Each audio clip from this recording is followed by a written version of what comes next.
कभी का इस यूट्यूब चैनल में। आज हम शुरू करने जा रहे हैं यूनिट 3 ऑफ सोशियोलॉजी, जो कि है कल्चर। आपको क्या लगता है कल्चर क्या है? मान लीजिए एक बच्चा जो इंडियन है, उसके पेरेंट्स उसको नमस्ते या प्रणाम करना सिखाते हैं। वहीं किसी अदर कंट्री में वो हैंडशेक या हग हो सकता है। कुछ लोग होली सेलिब्रेट करते हैं, दीपावली सेलिब्रेट करते हैं, वहीं कुछ लोग ईद या क्रिसमस सेलिब्रेट करते हैं। तो ऐसा क्यों है? क्योंकि सबके कल्चर अलग अलग है। कल्चर हमें सिखलाता है कैसे सोचना है, क्या बोलना है, कैसे बोलना है, कैसा व्यवहार करना है। तो इन सभी चीजों के बारे में हम जानेंगे इस पार्टिकुलर लेक्चर में। इसी के साथ हम शुरू करते हैं ये लेक्चर को। हम इसमें पहले देखेंगे कि कौन कौन से टॉपिक हम इस पार्टिकुलर लेक्चर में कवर करने वाले हैं। तो हम इसमें कवर करने वाले हैं इंट्रोडक्शंस ऑफ कल्चर, कल्चर का इंट्रोडक्शन क्या है, मीनिंग क्या है, इन सब के बारे में हम लोग देखेंगे। फिर उसके मीनिंग के बारे में देखेंगे, उसका डेफिनेशंस क्या क्या दिए गए हैं कल्चर का, वो हम देखेंगे। नेचर ऑफ कल्चर के बारे में जानेंगे, उसका क्या क्या कैरेक्टरिस्टिक्स है कल्चर का, वो देखेंगे। और फिर देखेंगे कल्चर का एवोल्यूशन किस तरीके से हुआ है। तो हम शुरू करते हैं फर्स्ट टॉपिक से, जो कि है इंट्रोडक्शंस ऑफ कल्चर। कल्चर का हम लोग इंट्रोडक्शंस देखेंगे। तो culture is derived from cultura, English में कहते हैं कल्चरा, और संस्कृत में संस्कार, जिसका मीनिंग होता है refinement and excellence. Refinement and excellence का मतलब है किसी चीजों को सुधारना, उसको बेहतर बनाना, जिससे एक व्यक्ति अपने जीवन को सुधार कर एक अच्छा इंसान बनता है। It refers to refining raw material, raw material को रिफाइन करना, उसको बेहतर बनाना। वही संस्कृत में इसको कहते हैं प्रकृति। प्रकृति का क्या मतलब है? रॉ मटेरियल, उसके ओरिजिनल फॉर्म में जो होता है वो। संस्कृति, संस्कृति का मतलब है उसको मॉडिफाई कर दिया गया है, उसको बेहतर कंडीशन में लाया गया है। और विकृति, विकृति का मतलब होता है डैमेज्ड कंडीशन। ठीक है, तो इसको संस्कृत में इसी तरीके से कहते हैं प्रकृति, जो उसका ओरिजिनल फॉर्म है, रॉ फॉर्म है। संस्कृति, संस्कृति का मतलब है रिफाइंड कंडीशंस, और विकृति का मतलब है डैमेज्ड कंडीशन। इस तरीके से कल्चर क्या है? रॉ मटेरियल का रिफाइंड फॉर्म है। Culture is a way of life, includes food, dress, language, religions. Culture एक जीवन जीने का तरीका है। It's a way of life, जिसमें कि फूड आता है, मतलब हम लोग खाना कैसे खाते हैं, ड्रेसिंग कैसे करते हैं, लैंग्वेज कैसा है, हमारा रिलीजियस क्या है, ये सब कल्चर से ही हम लोग सीखते हैं। कल्चर ही ये सब चीज बतलाता है। It represent how we think. हमने देखा इस कल्चर हमें बतलाता है हमें सोचते कैसे हैं, हमें कैसा सोचना है, किस तरीके का व्यवहार रखना है, किस तरीके का जीवन जीना है एक सोसाइटी में, ये सब कल्चर बतलाता है। It includes music, literature, beliefs, tradition, custom, science, ये सब चीज जो है वो कल्चर के ही अंदर आता है। Culture differ from place to place. Culture जो है हर एक प्लेस का अलग अलग हो सकता है। जैसे नॉर्थ इंडियन कल्चर जो है वो अलग है, साउथ इंडियन कल्चर अलग है, वही इंडिया का स्पेशली कल्चर अलग है, या फिर यूरोपियन कल्चर अलग है। तो प्लेस टू प्लेस क्या है, कल्चर वेरी करता है। जैसे eating with hand in India, India में ज्यादातर लोग जो है हाथ से खाना प्रेफर करते हैं, वहीं पे वेस्टर्न कंट्री में जो है वो फोर्क से खाना पसंद करते हैं। तो इस तरीके से हमने देखा कि कल्चर क्या है, वो अलग अलग जगह पे अलग अलग कल्चर होता है। कल्चर हमें बतलाता है कैसे सोचना है, कैसे व्यवहार करना है, क्या खाना है, ये सभी चीज जो है वो कल्चर बतलाता है। नेक्स्ट हम लोग देखते हैं मीनिंग ऑफ कल्चर। कल्चर का मीनिंग क्या है? Culture is learned behaviour shared in society. Learned behaviour जो सोसाइटी के द्वारा शेयर किया गया है वो क्या है? कल्चर। जैसे हमारे पेरेंट्स जो है वो अपने पेरेंट्स से सीखे होंगे, उन्होंने देखा कल्चर कैसे है, उनके पेरेंट्स उन्हें सिखाया, और फिर हमारे पेरेंट्स जो है वो हम लोगों को सिखा रहे हैं। इसी तरीके से पूरी सोसाइटी जो है एक दूसरे को शेयर करते हैं। तो वही बतलाता है कि कल्चर क्या है, एक लर्न्ड बिहेवियर है जो सोसाइटी हम लोगों को शेयर करता है। नेक्स्ट है नो वन इज अनकल्चर्ड। कोई भी अनकल्चर्ड नहीं है। ऐसा नहीं है कि हम किसी व्यक्ति को ये कह रहे हैं कि वो अनकल्चर्ड है। हो सकता है वो आपसे अलग है, वो आपसे अलग कल्चर को फॉलो कर रहा है, या फिर वो उस चीज को नहीं मान रहा है जो बाकी लोग मान रहे हैं। इसका मतलब ये नहीं हो गया कि वो अनकल्चर्ड है। हर एक ह्यूमन, जितने भी ह्यूमन बींग है उसके पास अपना एक कल्चर होता है, सबका अपना अपना एक कल्चर होता है। It is design for living. ये डिजाइन क्यों किया गया है? ताकि एक व्यवस्थित ढंग से सबका जीवन जो है वो चलता रहे, इसीलिए जो है वो कल्चर को डिजाइन किया गया है, जो एक जनरेशन से दूसरे जनरेशन में पास आउट होता है। पेरेंट्स जो है वो अपने बच्चे को सिखाते हैं, फिर ये जो है वो अपने बच्चे को सिखाते हैं। इस तरीके से एक जनरेशन से दूसरे जनरेशन में कल्चर जो है वो पास आउट होते जाता है। It helps satisfy biological and social needs. ये मदद करता है कि हम अपने बायोलॉजिकल और सोशल नीड्स दोनों को फुलफिल कर सके। जैसे ग्रीटिंग लड़ विथ नमस्ते, जैसे हम लोग कहते हैं कल्चर हमें व्यवहार करना सिखाता है। कैसे कैसे वो सिखा रहा है? कोई अचानक से कोई बड़ा आदमी आपके घर आया तो आप क्या करते हैं? पहले उनसे मिलते हैं तो आप उसको प्रणाम करते हैं, हेलो बोलते हैं, है ना? तो ये कहाँ से हमें पता चला कि क्या करना है? अचानक तो नहीं पता चला। हमारे पेरेंट्स हमें बताए कि जब भी कोई बड़ा या कोई भी आता है तो हम उसको नमस्कार करते हैं। तो इस तरीके से कल्चर के थ्रू ही हम लोग सीखे ना। तो कल्चर हमें इन सारी चीजों के बारे में बतलाता है, वो हमें बायोलॉजिकल और सोशल नीड्स को फुलफिल करने में मदद करता है। नेक्स्ट हम लोग देखते हैं डेफिनेशंस ऑफ कल्चर। कल्चर का क्या डेफिनेशंस है उसको हम लोग एक एक करके देखेंगे। तो फर्स्ट डेफिनेशंस है culture is sum total of integrated behavioural pattern which are characteristics of member of society. Culture क्या है? जितने भी बिहेवियरल पैटर्न है उसकी कलेक्शन जो कि सोसाइटी के लोगों में कॉमनली देखे जाते हैं। Which are therefore not the result of biological inheritance, जो कि वो लोग समाज से सीखते हैं, वो जन्म से नहीं मिले होते हैं। कल्चर जो है वो किसी को जन्म से पता नहीं होता है, वो समाज में रहते हैं, समाज से वो सीखते हैं कल्चर को। वही बता रहा है जो भी हमारा बिहेवियरल पैटर्न है उसके कलेक्शन जो सोसाइटी के लोगों में कॉमनली देखे जाते हैं, जो कि वो सोसाइटी में रहकर ही सीखते हैं, उसको हम लोग क्या कहते हैं? कल्चर कहते हैं। उस बिहेवियरल पैटर्न के कलेक्शन को कल्चर कहते हैं। नेक्स्ट डेफिनेशन देखते हैं। Culture is sum total of men's effort to adjust himself to his environment. Culture क्या है? मेंस का जो भी एफर्ट है जो वो लगाता है उस एनवायरनमेंट में, उस पर्टिकुलर एनवायरनमेंट में एडजस्ट करने के लिए, and to improve his mode of living, और अपने जो भी उसका नॉर्मल लिविंग है उसको इम्प्रूव करने के लिए जो भी वो एफर्ट लगाता है उसको हम लोग क्या कहते हैं? कल्चर कहते हैं। नेक्स्ट डेफिनेशन हम लोग देखते हैं।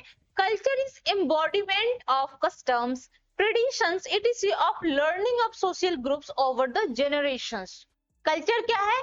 कल्चर जो है वो कस्टम्स है, ट्रेडिशन है, जो सोशल ग्रुप जो है जनरेशन ओवर जनरेशन में सीखता है।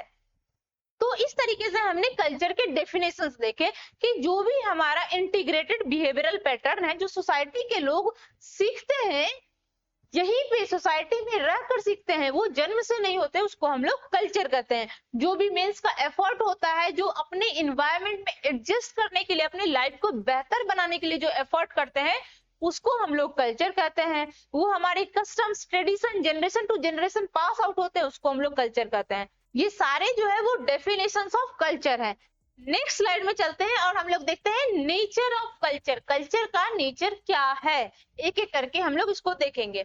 Culture is learned not involve, है ना? कल्चर जो है वो लर्नड है, वो हम लोग सीखते हैं इस सोसाइटी में रहकर, वो जन्म से किसी को पता नहीं होता है। Culture is not something we are born with, we learn it through family, अपने परिवार से, अपने सोसाइटी में, अपने एजुकेशन के थ्रू, एक्सपीरियंस के थ्रू जो है हम लोग कल्चर को सीखते हैं। नेक्स्ट है it is a social product. अब क्यों कहा गया कि ये सोशल प्रोडक्ट है? Because culture is created by people living together in society through interactions, cooperation and shared experiences.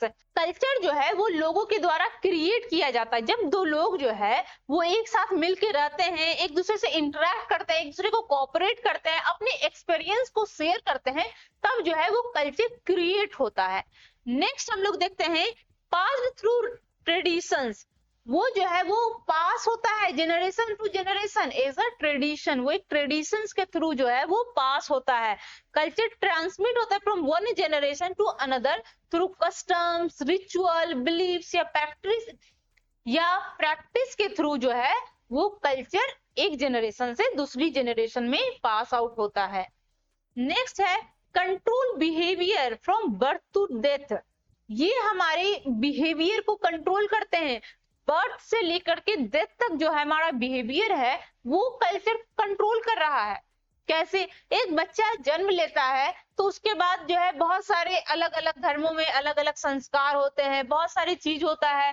ये डेथ के बाद कौन कौन से रिचुअल फॉलो किए जाते हैं, ये सब हमें बतलाता कौन है? ये सब हमें कल्चर ही तो बतलाता है। तो कल्चर जो है हमारे बिहेवियर को कंट्रोल करता है। ये हमें गाइड करता है किस तरीके से इंडिविजुअल बिहेव करेगा अलग अलग सिचुएशंस में पूरी लाइफ। जैसे कि बर्थ में कैसे बिहेव करेगा, मैरिज के समय क्या करना है, डेथ के समय कौन कौन से रिचुअल फॉलो करने हैं, ये सब।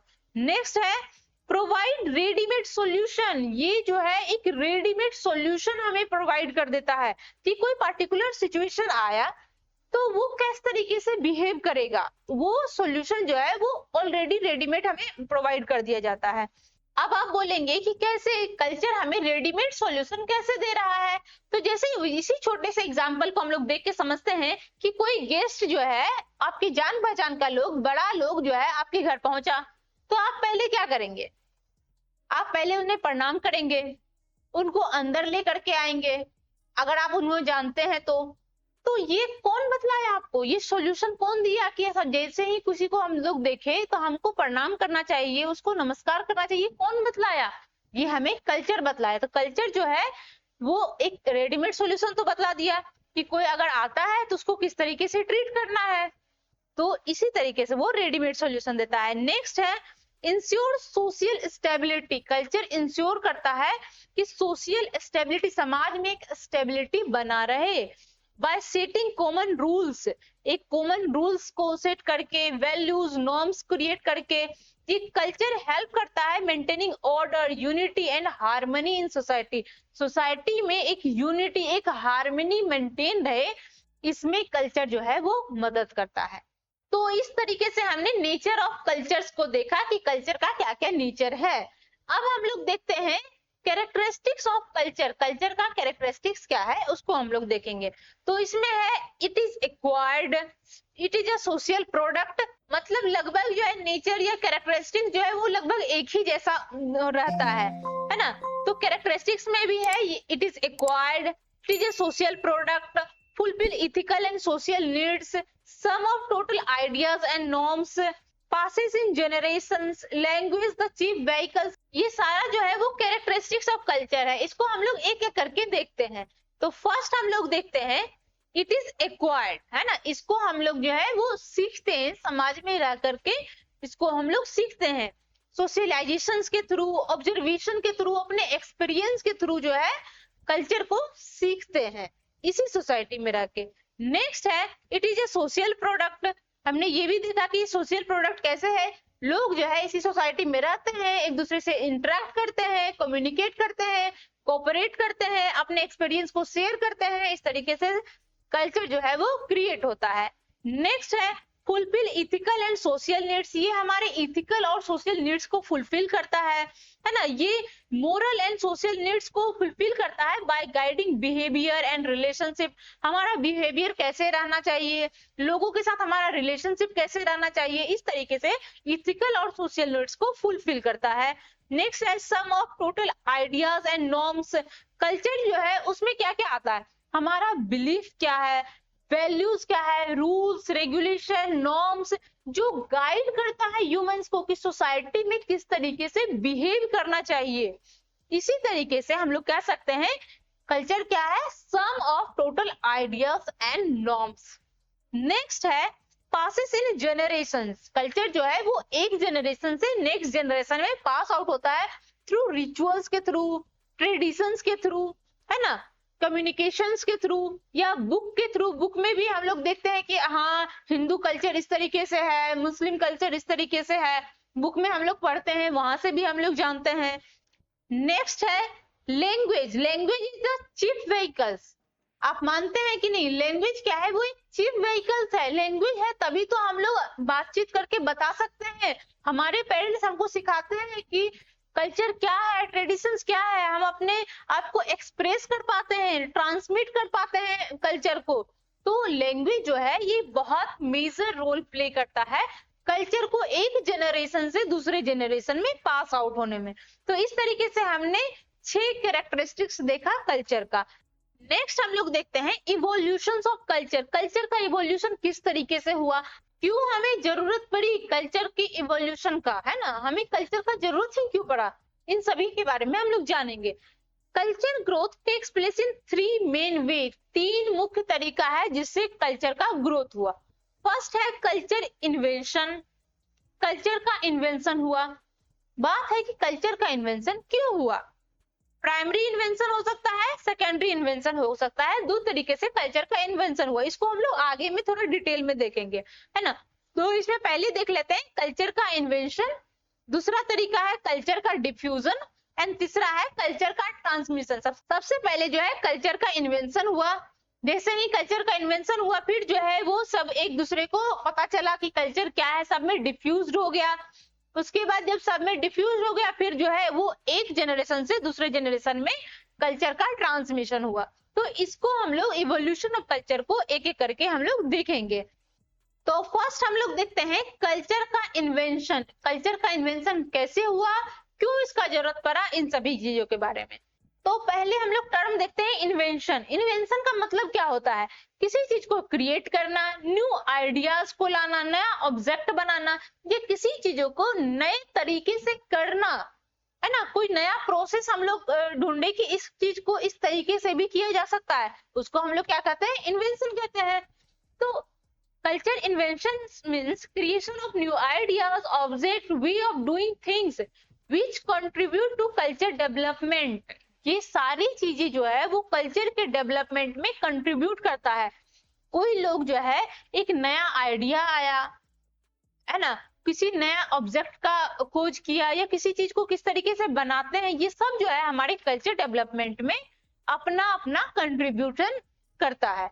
नेक्स्ट हम लोग देखते हैं टाइप ऑफ इन्वेंशन। किस तरीके का इन्वेंशन, तो प्राइमरी इन्वेंशन हो सकता है या सेकेंडरी इन्वेंशन हो सकता है। तो प्राइमरी इन्वेंशन क्या है, it is basics and original discovery. जो बहुत ही बेसिक्स और बहुत ओरिजिनल डिस्कवरी है वो क्या है, प्राइमरी इन्वेंशन में आता है, जो कि मेजर चेंजेस ह्यूमन लाइफ में बड़ा चेंजेस लाने का काम करता है। जो बेसिक चीजें होती है ना वही अक्सर मेजर चेंजेस ला पाता है ना। It act as a foundation for further development. ये एक फाउंडेशन का काम करता है जिसमें फर्दर डेवलपमेंट किया जा सकता है।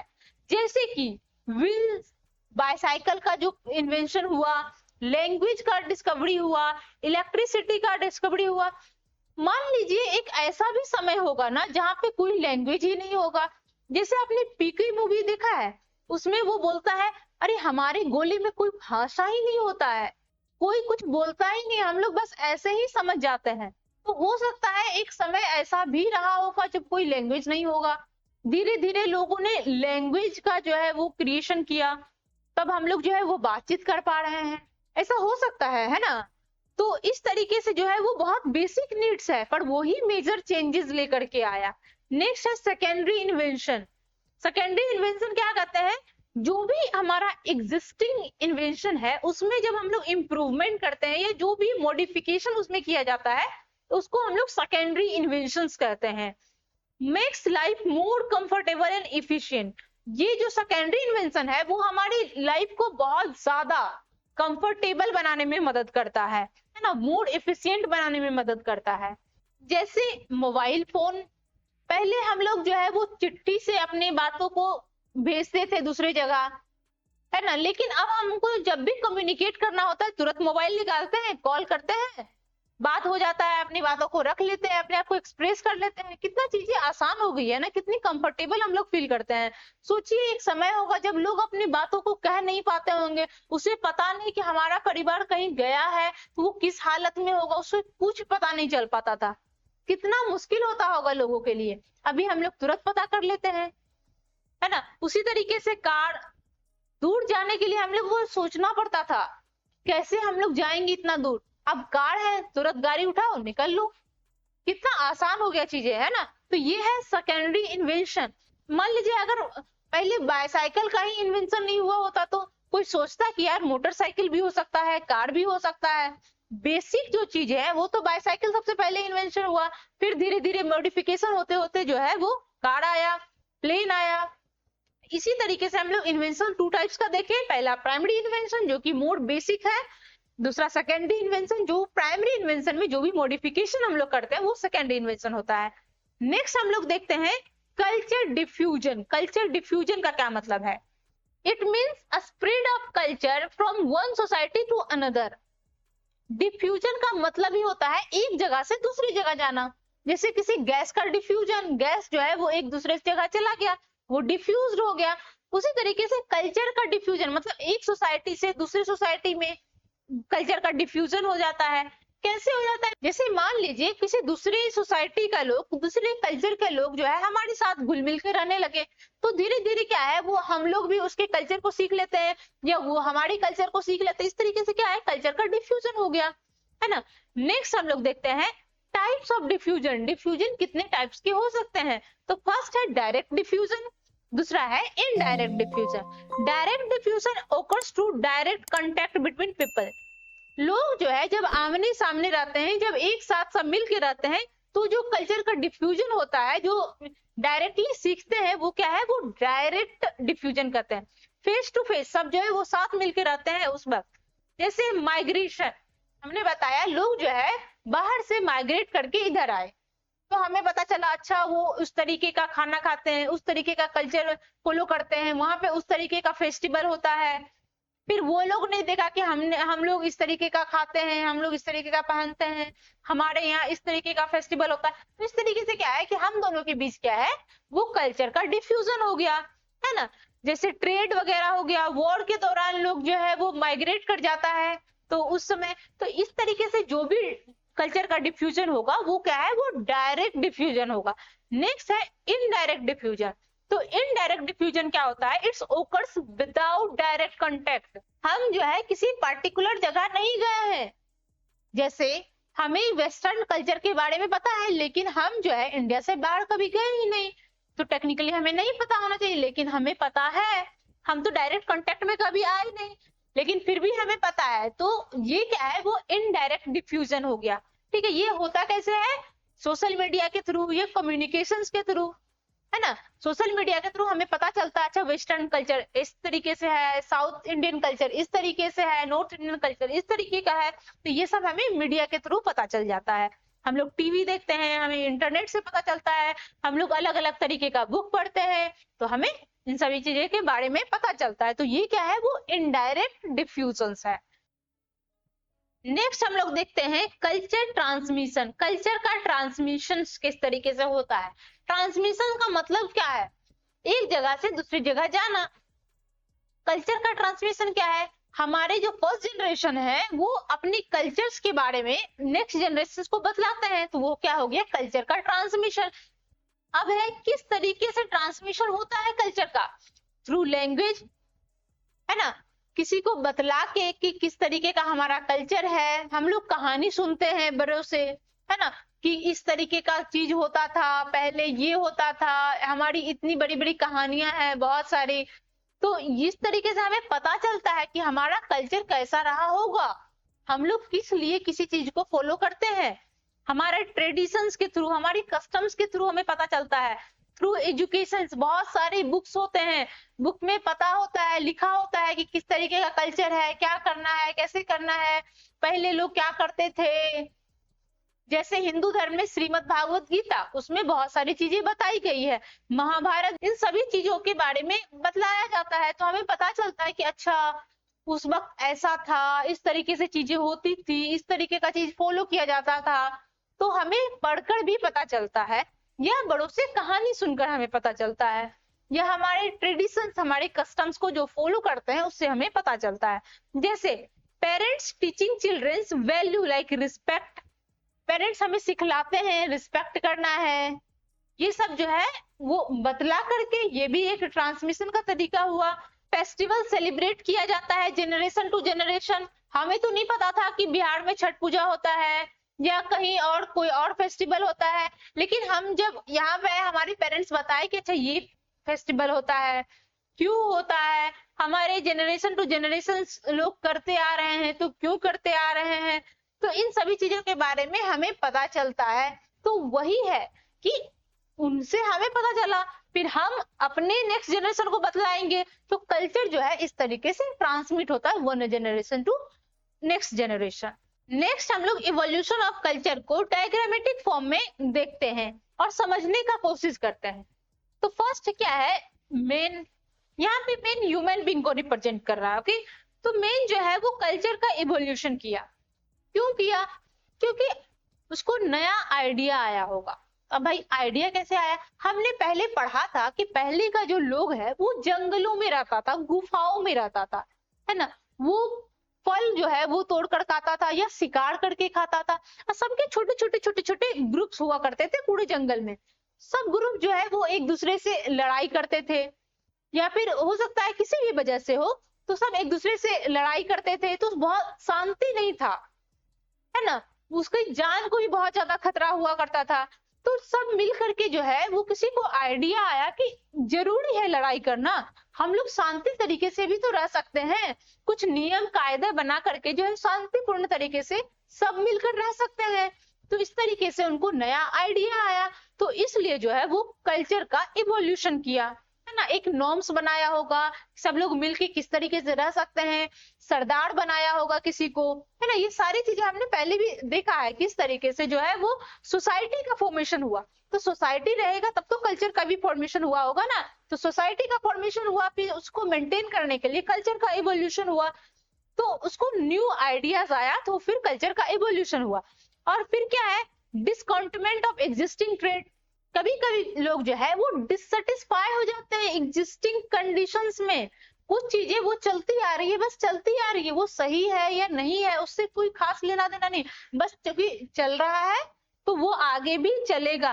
तो इससे कभी कभी लोग जो है डिससेटिस्फाई हो जाते हैं, क्योंकि अब वो चीजें जो है वो आउटडेटेड हो गया है, उसका कोई मतलब नहीं है। जैसे एग्जाम्पल में हम ले ले तो सती प्रथा, चाइल्ड मैरिज, इन सभी चीजें जो है उसको आउटडेटेड हो गया है, लोग इससे जो है वो डिससेटिस्फाई हो गया है, तो उसको क्या है वो चीजें बदल गई, है ना, उससे कल्चर का इवोल्यूशन हो गया। नेक्स्ट है नीड फील टू चेंज, या फिर कभी कभी लोगों को लगा कि हाँ अब बदलाव लाने की आवश्यकता है, तो बदलाव हुआ। तो इन कई कारणों की वजह से कल्चर का इवोल्यूशन होता है ना। नया आइडिया आया या फिर कोई चीज जो चल रहा था उससे लोग डिससेटिस्फाई हो गए, तो उसको बदलना था, या उनको लगा कि अब कुछ चीजें बदलने की आवश्यकता है, तो इन चीजों की वजह से कल्चर का क्या हुआ, इवोल्यूशन हुआ। फिर क्या हुआ, जब कल्चर का इवोल्यूशन हो गया, फिर जो है वो क्या है, डिफ्यूजन हुआ, सबने उस चीज को माना, सबको बताया गया। अब वो कल्चर जो है वो एक जनरेशन से नेक्स्ट जनरेशन में वो ट्रांसमिट होगा, वो एक बेसिक के तरह जो है वो काम करेगा फॉर नेक्स्ट कल्चर्स के लिए। तो इस तरीके से धीरे धीरे जो है वो कल्चर का इवोल्यूशन होते जाता है। थोड़ा टाइम ज्यादा लगता है कल्चर को इवोल्यूशन होने में, बट वो धीरे धीरे करके इवोल्यूशन होता है। तो इस तरीके से हमने इस पर्टिकुलर लेक्चर में कल्चर के बारे में जाना, उसका क्या मीनिंग है, उसका क्या डेफिनेशन है, किस तरीके से कल्चर का इवोल्यूशन हुआ है, इन सभी चीजों के बारे में हमने इस पर्टिकुलर लेक्चर में जाना। इसी लेक्चर को हम लोग कंटिन्यू करेंगे नेक्स्ट पार्ट में, उसमें हम लोग कल्चर क्या है, ट्रेडिशंस क्या है, और भी बहुत सारी चीजों, जो नेक्स्ट टॉपिक बचा हुआ है कल्चर टॉपिक का, कल्चर यूनिट का, वो हम नेक्स्ट लेक्चर में कवर करेंगे। तब तक के लिए थैंक यू, जय हिंद।